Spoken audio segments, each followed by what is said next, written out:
Hello and welcome everyone to Developer Update 11.5, where we discuss all the upcoming changes, or more specifically the most important changes coming with tomorrow's update 11.5. And first of all, let me welcome back a fan favorite of the show. We've got Molegion right here next to me, actually over there. Hello Molegion, how are you doing? Hello, Ryan. Yeah, long time no see. I think it's been, well, way over a year since I last been on those dev videos, since Jean really liked doing those, but well, he no longer works on GWENT, so yeah, we thank him for everything he did for the game. But that means I'm back for the next couple of videos. Hell yes, I'm here for it. Excited to have you back and all your insight, but as we know, still the game design is a team's work, so same as before, while Jean was representing you as a team, now it's you in front of the camera, but it's always a team effort in the background. But let's not spend too much time on that. We've got some changes to discuss, and while this is a patch between card releases, that means that we're going to focus on, well, reworking some archetypes or things that we like to maybe bring back to the forefront of the game. And the first one is actually quite the highlight for me, in my opinion. It's also inspiring this art behind us. So let's jump into the first slide, where we are going to be talking about dragons. And we have a whole new keyword as well, lineage. So please explain to me, what does it do? Yeah, all right. So right now, like one day we were looking at the dragons and we realized that the only thing they have in common at the moment is that they are bad. So we thought that maybe some form of connection between them would be a good idea, especially since this is a request that appears every now and then from players that, oh, I would love to play a dragon deck, right? Can you maybe make a dragon archetype? Well, this is not so much an archetype rather than a package, but we did make some effort to connect the dragons together. And as you said, Ryan, we have this new keyword. It's called lineage, and it says at the start of the game, boosts up by the number of dragons in your starting deck. Now we've given this keyword to the neutral dragons. So basically what this means is that all of those dragons with lineage become stronger for each other dragon you play, and not even other dragon, right? Because lineage will count itself as well. So for example, if you want to play only one dragon with lineage, it counts as one dragon. But yeah, the first example of where we use these keywords will be Villain Threatenmerf, the main character on those graphics. So the first thing that changed is we increased the provision cost from 11 to 13, so he's slightly more expensive, but in return he received this lineage keyword, right? So he's at the very least 1 point better, because you will always have villain in your deck, right? So he gets this +1 boost, and maybe he will get even bigger, right, with all the other dragons. And so this is already, I feel like, a pretty decent trade-off. What else changed is that the timer, it's currently at 2, so after 2 turns it burns the highest power unit. We increased it to 3, however, the ability can now burn all highest power units. So basically you can align everything like back in beta GWENT. You can burn multiple units, and he excludes not only himself, but all the dragons you control. Ooh, I like that. So basically, you don't need to be worried about the fact that because of lineage your dragons are big, because, well, villain won't burn them, right? And it allows for some interesting strategies. So for example, even some cards that are not very popular, like Alchemist, the one that swaps power between units. You can swap, for example, power of maybe your Kahir to your dragon, and then you make sure that this power is not burned away. Also, another highlight is that Villain Threatenmerf doesn't have initiative, so you can set up everything in the last turn before he triggers and get a huge burn. So yeah, basically, if you liked Villain Threatenmerf in beta, he's back pretty much with some bonus with the lineage, right? Yeah, Borg 3 Jackdaws is back with a vengeance. Yeah. Somehow I find Villain Threatenmerf easier to pronounce than Borg 3 Jackdaws. This is silly, right? But it's just happens to be this way for me. That's fair. That's fair. Villain Trenmarth, also pretty sick name, to be honest. Fitting for a golden dragon. All right. We've got 2 more dragons on this slide, Oquist and Synthesis Blaze. That's the hardest one to pronounce in my opinion. Both of those went up from 10 provision to 12 provision, a bit more expensive, but also definitely better because they also have the lineage keyword. So as you said, at least 1 power better, but Synthesis Blaze actually changed power from 5 to 1. And then let's start with Oquist. Its deployability is spawn Cataclysm on the opposite row for 2 turns, and then timer 3 as well. Damage all enemy units by 1. Yeah, so as you can see, this version of Oquist isn't that much different from the one you know from live. However, on top of, like, instead of having this damage all enemy units ability on order, we have it on timer 3. And on top of that, he was given a deploy that spawns Cataclysm for 2 turns, so he has some guaranteed value. You don't need to be that worried about him being answered. And he has lineage, so he will be higher power. So yeah, plenty of strengths coming to these cards, I think. The cost is increased. However, I think the power that was given to it in compensation is fair. And we can, I think, directly move to Synthesis Blaze because she is connecting those 2 previous dragons together. So yeah, as you pointed out, Ryan, her power we changed from 5 to 1. Provision cost we increased to 12. And she is, again, a card with lineage. And she has this ability while in hand, deck, or on the battlefield. Whenever an enemy unit is destroyed or banished during your turn, boost self by 1. So if you play a deck that can reliably kill enemy units every turn or every other turn, or maybe a lot of units at once, you can get some big finisher in the form of Synthesis Blaze. If you play a couple of dragons, and it's worth noting, the dragons don't need to be lineage dragons, right? If you play a dragon like Kertulis, for example, lineage will also increase, right? So if you play a couple of dragons, she already has a decent base. You kill some units. Maybe you play like a Glasty Warp. Maybe you play like a Rain deck with Ryogan that kills a lot of stuff at once. Maybe you set up huge villain threaten, maybe big Shirum, something else, right? Maybe you play Madok, etc. There's plenty of ways you can kill units, and you can basically get a big finisher that a control deck usually lacks, right? Like the decks like that used to play Gort and stuff, but Synthesis Blaze could be an answer to your finisher issue with control decks. So yeah, she is basically a reward for doing the job of Oquist, for performing correctly with Oquist and the Villain Treatermark. Well, those are not the only 3 dragons, though, that we've changed. So let's take a look at the second slide. There's 2 more that we want to highlight here, and that is Murktabraki and Saskia, the other version. Yeah. So first of all, Murktabraki, another neutral card. Power change from 5 to 4. Provision change from 7 to 12. Another expensive dragon now. Also gotten lineage. And deploy, draw a dragon, then move a card from your hand to the bottom of your deck. Order damage an enemy unit by 1 with 0 charges, but at the start of the game set the number of charges to match your lineage.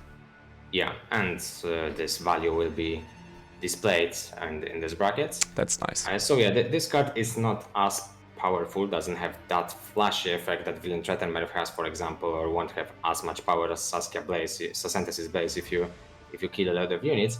However, she provides a couple of things. So first of all, well, she's a dragon, right? So every single card with lineage will get +1 just by you including her in your deck. She has lineage herself, so if you play a lot of other dragons, she already becomes better. She is a decent consistency tool because she allows you to draw a dragon, and as you see, the dragons are mostly high and important cards. So you will guarantee having a dragon in your hand, and you move something else that you maybe don't need in this game to the bottom. And also the order ability, it seems like a small thing, and probably quite often it will be. However, in many cases you will be able to use it to maybe align Villain Treatermark, to maybe align Oquist to wipe the enemy board and set up a bigger Saskia. So you can make some good synergies with her order ability. Yep. Plus, I like since it's the last lineage dragon, I will also mention that we hope that we expect some dragons deck to emerge, but we also hope that the dragons will individually be interesting. Miktabaki is a bit of an exception, right? She relies on having other dragons, but maybe players will find ways to make decks that only rely on Villantratemer, for example, or maybe only Synthesis Blaze. But at the same time, we wanted to provide an option to build a dragon deck, something that feels like you are the master of dragons, right? And you can use them to your advantage. So yeah, that would be it for Lineage Dragons. I have a quick question. While we're on the topic of Lineage, just from a design perspective as a fan as well, do you feel like this keyword or like these dragons, I mean, you kind of answered it already, but do you feel like they need to have a number of dragons in the deck to feel powerful, or is it fine to include just one of the dragons, for example? Because, yeah, as you said, they do benefit from each other. Yeah, so I think a card like Murkta, like you will probably want more than one other dragon for it to work. But I think cards, again, like as you said before, the Villantratemer and Saskia Blaze, Synthesis Blaze, they can also be pretty decent on their own if the deck allows it, right? So I think like the main focus is still making the cross dragon synergies, right? Like making sure the package is strong. However, I can definitely see a world where cards like Villain, cards like Saskia become things on their own, and players make a good use of them. All right. So onto the actual Scoia'tael dragon here. Saskia, power change from 5 to 6. Without me, I don't think I need to read the whole ability. Maybe you can tell me what you had in mind with this one.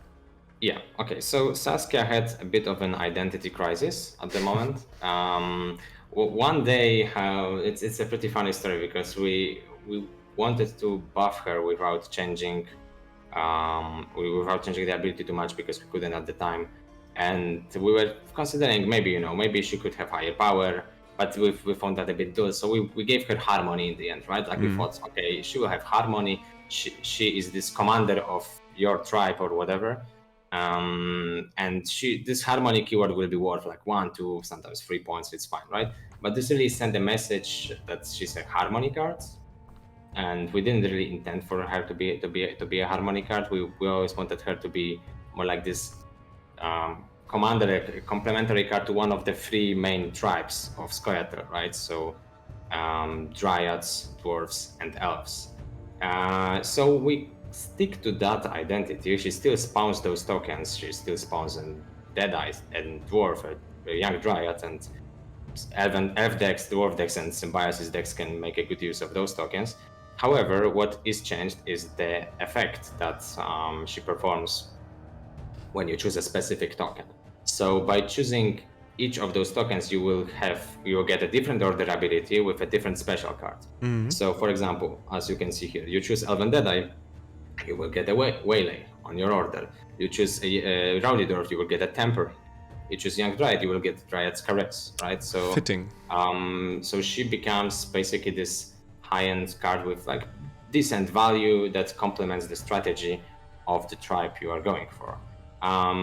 She doesn't have Lineage, right? Because we wanted Lineage to be a thing for neutral dragons, something that connects them together. But we are aware of the fact that there are dragons in Scoia'tael, more than in other factions at least. I think the only other faction that has dragons is Monsters, right? Yeah. But those Lineage dragons can be strong when you play cards like Saskia, right? Or maybe Saskia Commander, who is getting a bit nerfed. I can spoil it here, but still, those work together. Lineage gets better, but Saskia is more of a thing of her own. So it's up to the players to build a deck that maybe connects all of those together, maybe some of those, or maybe they would rather build something entirely different and not connect those neutral dragons with the Scoia'tael ones. But yeah, she becomes much more about supporting the tribes rather than being like a Harmony engine that is not a Harmony engine because she spawns tokens on board. Yeah. All right, that makes sense. That's it for the dragons. Quite the powerful addition to the upcoming patch notes. You can actually find them out live right now if you want to check all the individual changes by yourself. So let's move on to the next slide, which we titled, oh no, that's dragons, which we titled new cards. Obviously, we're not introducing new cards with this patch, but we're referencing the new cards from the latest card drop. And as you can see here, we adjusted them a little bit after seeing how they play out in the live game.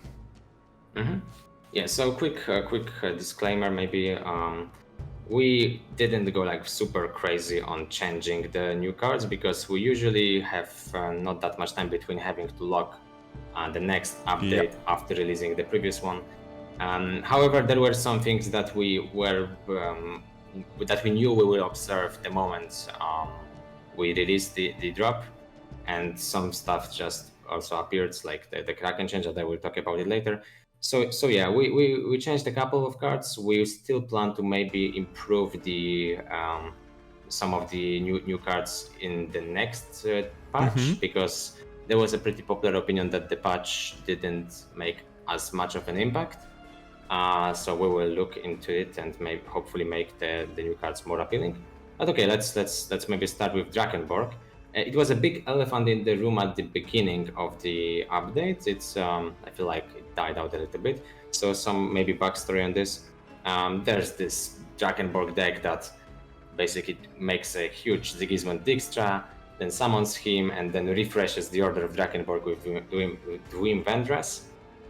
And it creates that, like, this huge play with every single Dwim Vendra at the cost of playing maybe slightly lower tempo early on, right? So we were, I saw some questions whether we didn't know this deck exists maybe, or now like we're not aware that it can be played like this. So we knew this deck existed. We tried to test it against, like when we test new stuff, we usually test against the current meta decks, and we found that even without cards like hard counters like Heatwave, the meta decks were usually quite doing a decent job at beating this deck. However, if you feel like you cannot do this, or maybe you don't agree with this, maybe you don't think this is the case, you can always play some tech cards. But we quickly realized that most players don't feel this way. It's very frustrating experience to lose to Drakenborg deck, because it feels like you need to really struggle, really be at the top of your game, do everything right, get the right draws to beat it, and then your opponent is just like Drakenborg goes right, like this deck. It's not that hard to play. So we felt that it's not really a fair expectation to put on the players to play perfectly to beat this deck, even though there was some appeal, because it's like a greedy deck. Like in beta we had this consume deck. Yes, exactly. It's a greedy deck that basically punishes decks that do not have like a clear win condition. They do not play greedy, they do not answer your stuff, they play sort of mid-range style. So we felt like, okay, it could punish this, it could be a good deck for the meta. However, it's just not fair expectation to put on players, and also the popularity of Heatwave and Verification. Actually, this is good. Shout out to Verification players. But yeah, the popularity of those cards was a bit too high. Also, we don't want players to feel like they are forced to play it. So yeah, basically we changed it. That's it. We kept the ability for the most part. You still summon a unit from your deck and lock it. But the order now gives vitality equal to the boost of the summoned unit.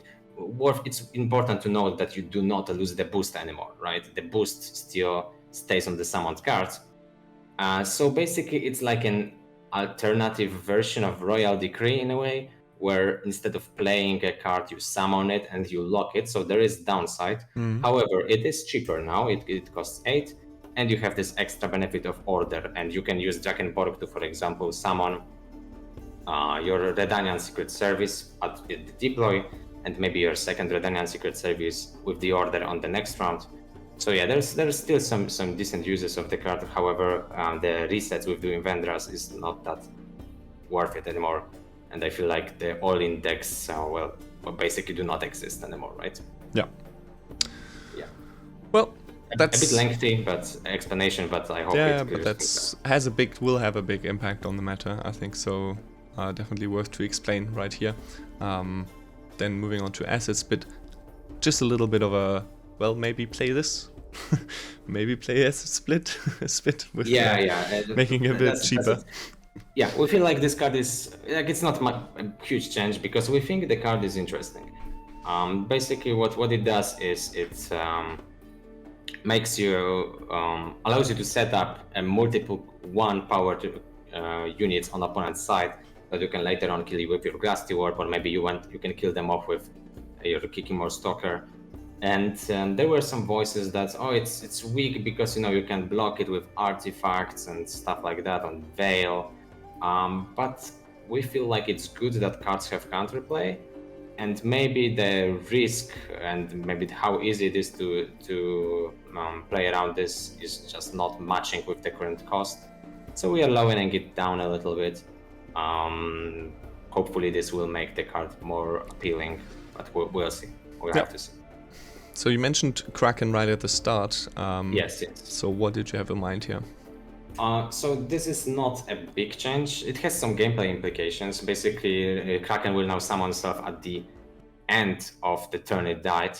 It's mostly a way to fix an issue that we had, a technical issue that infused Death Wishes wouldn't work on Kraken. So for example, if you try to play Sove with Kraken, you know that this Death Wish that Sove infuses wouldn't basically be applied correctly. Some weird stuff could happen. So for example, you could boost your opponent's Sove, and we needed some way to handle that without messing with the code too much. So now the Kraken gets summoned at the end of the turn, basically.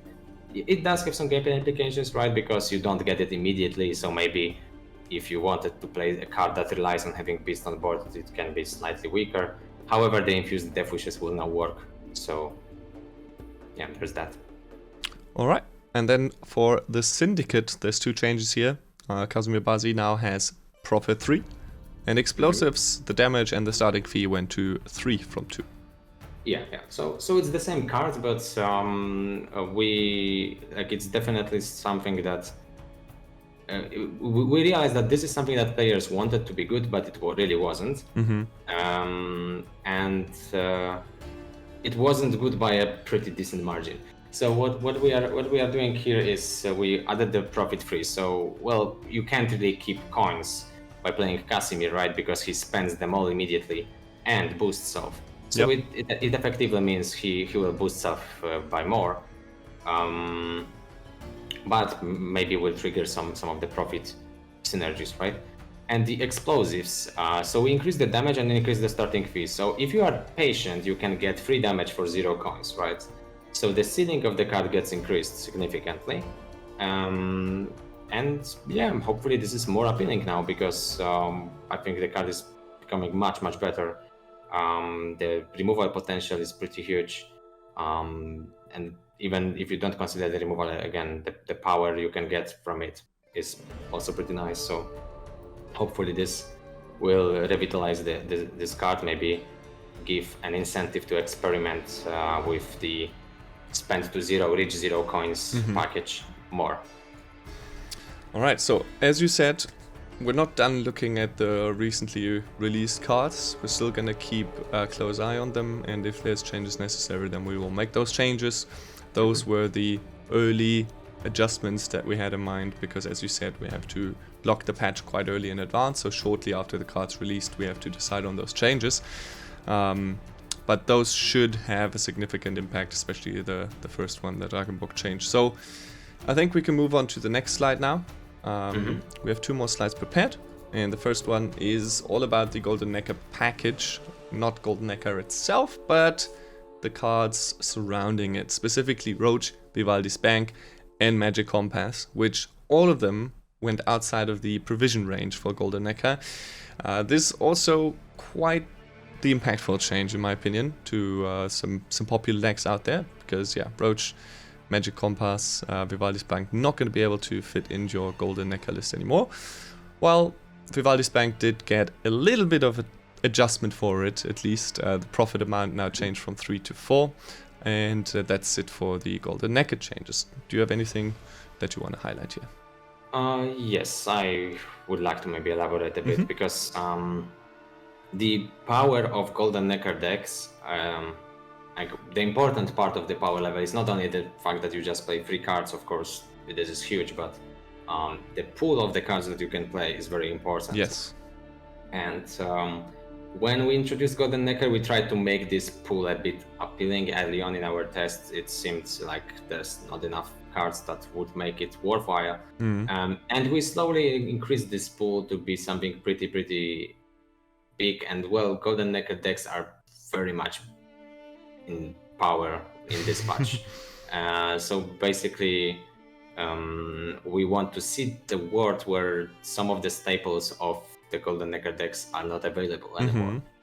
So it's a challenge to deck builders to figure out, is it still something that I want to play in Skellige, for example, where you cannot play it with Magic Compass anymore, which was a bit of a cheat, to be fair, because Magic Compass allowed you to play those high provision cards. Well, you kind of are not supposed to do that when you play Golden Necker decks, right? We allowed that to exist for a couple of months because, well, it basically it created a whole new archetype, pretty much. But we hope that maybe there is a way for some Golden Necker decks without Compass and Skellige to emerge. However, if you don't think so, if you want to make sure that you only play the most powerful stuff, then well, you need to find a different way of building the deck. As you say, Tryon, we gave some compensation to Vivaldi's bank. The profit is higher, because the cards outside of Golden Necker decks is not actually that great. So, I mean, it's doing pretty alright. But the majority of Syndicate decks are right now are Golden Necker decks. But yeah, we wanted to make sure that the card isn't becoming too that hit by the nerf. However, Roach and Compass, like, they are both decent cards, very solid performance even outside of Golden Necker decks. So yeah, basically we want to see how the Golden deck and the Golden Necker decks will react to those changes, and yeah, we'll see what this brings. Yeah, and I can't actually wait for to see how the community decides to change provision of cards once Gwentfinity starts at the end of this year, because stuff like this, where you change provision from 9 to 10 or 10 to 9, maybe on the first glance doesn't do that much, but if you keep in mind those other cards that rely on card pools like Golden Necker, there's quite big implications with those that can change the meta. Yeah, I absolutely agree. Like, there are changes that are more important than others. For example, if something goes from 5 to 4, it's a pretty important change. If something goes, as you said, from 10 to 9, it's also a pretty important change. It's more so than something going from 7 to 6, for example, right? Yeah. So yeah, we'll see. We'll see. Like, we still have some time to for this feature to be delivered. Yeah, we still have some time, but there will be some responsibility for sure on making the right call there. Actually, if you could go back to that slide, if you don't mind, Ryan, because I forgot that we also those changes are not in this slide, but we also have a couple of others. And one of them, for example, is that we lowered the provision cost of Coral, because Coral and Magic Compass outside of Golden Necker decks have some overlap. So we want to make sure that those decks are not that hurt. If you played Coral and Magic Compass before, your deck remains the same, basically, in terms of cost. So you can still play it. And we also added Dagger 2 Blades as another card for that cost 9 provision. It's a bit forgotten nowadays, so maybe it will become a way to build your Golden Necker deck in Skellige. But yeah, that's it. It's just a reminder, there's more changes than we shall show here. A little bit of an X-Men throwback. All right. Yeah. All right, we've got one more slide for everyone, and it is titled Meta Changes. Now that I think about it, it's probably the name Other Changes would be better. But there's a mix of both here, right? Like, so we basically address some of the popular cards, and Saskia Commander that I mentioned before is here. What we decided to do is we lowered her power and increased her cost. So she is a bit more risky to to play, even though she's immune. Having free power means that, you know, stuff like Delirium, maybe stuff like Shiru or something, can take her out easier. And of course, well, the tempo is slightly slower and she's more expensive. Saskia has been a staple in Squirtle for a while. Even though she was never intended to be a Harmony card, she's kind of played in Harmony. Even though she summons all those units and doesn't play right. So yeah, we felt like this is the right time to maybe nerf Saskia a little bit. Yep. Something that we also were considering was maybe changing the number of categories that you need to have in your starting deck. However, this always is a bit risky because it baits people into thinking that their deck is, you know, something that works, but then you play Saskia and nothing happens. So we try to avoid that if possible. But yeah, I think this change is still pretty impactful. Moreover, we have the blood money. So 16 provision bonus for leaders is usually a form of incentive bonus, right? So if we think that players might not feel like this leader is strong, and maybe they need an extra reason to play it, we give it 16 provision bonus. But blood money is no longer that leader. Blood money has been a staple of Syndicate. It's played in most of the good Syndicate decks nowadays. So yeah, it felt like a right time to bring it to 15, which is basically the default, right? Yeah. And three, but mostly the machines are important here. Two changes that can be potentially pretty big is the Rod Tosser. We changed it from deploy to order, so yeah, this is a little bit of a nerf. However, it has charges now, so Combat Engineer will give you the ability to play more cow carcasses. I don't know if this is the plural form of the word, but I really hope so. So yeah, you can do some crazy shenanigans with this. As long as your Rod Tosser survives, you can really go crazy. You can put as much as like maybe 3 Rod Tossers and cow carcasses on opponent's row, and if you fill the row, you can easily kill a couple of units in the process. So this is pretty powerful if everything goes well. And we also have the Mangonel change, which keeps the identity of damaging units that are next to spying. However, we also gave it the charge treatment, so Combat Engineer will be able to generate more charges for it. So we are experimenting a little bit with this machine package for Nilfgaard that allows you to, you know, play a couple of Combat Engineers in round 1, and then maybe in round 2 or round 3, or maybe still in round 1, play those machines and they become significantly stronger. So it's not only the Scorpions and the Hulk anymore.